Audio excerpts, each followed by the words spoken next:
Hello everyone. Now we are going to see about the classification of an element. But classification, why was the need for classification of these elements?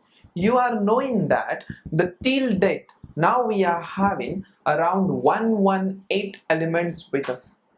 But previously, whenever the discoveries were going on, what was the scenario? From that part we are going to see it.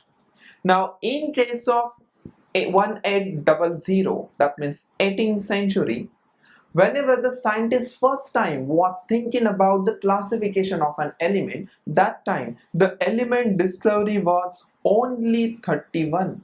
That means only 31 elements has been discovered at that time in the year 1800.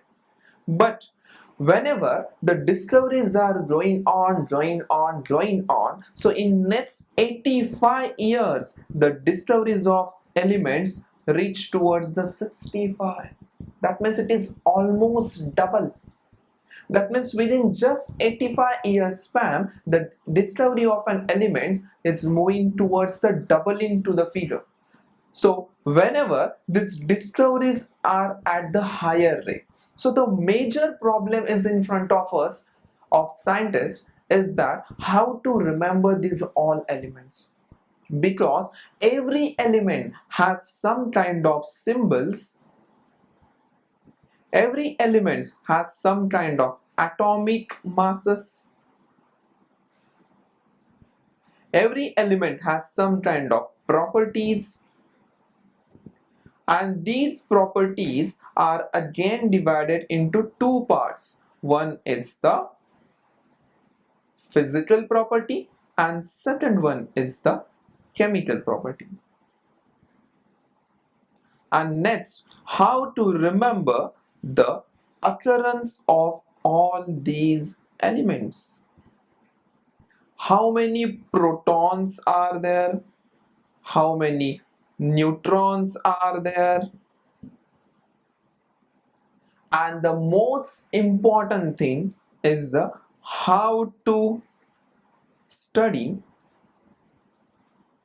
all elements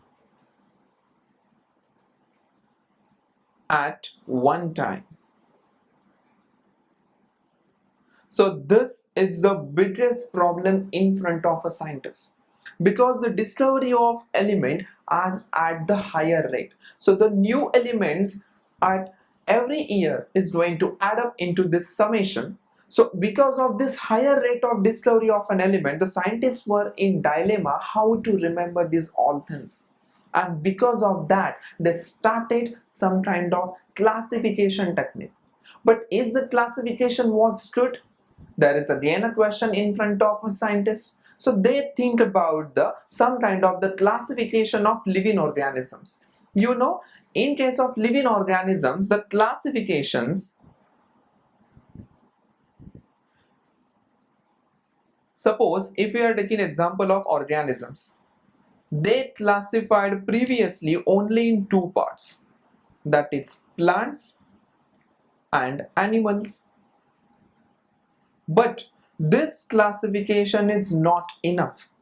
Previously they classified only plant and animal, but they felt that later on this classification have to be a much elaborated form. Like that, the scientists are thinking at that situation, if we are going to classify elements according to by some kind of the fundamental properties, but whenever this discovery can leap towards the giant number, then what will happen? Again we have to classify the entire thing by a new scenario. That is why they are thinking that just make a classification of element in a unique way, which can gives us the total information of that particular atom, and which cannot make a dilemma in anyone's mind whenever they are going to study. And like that, from this classification the periodic table comes into existence. So this is what the classification of elements need. That means why the need of classification was in front of us. Thank you.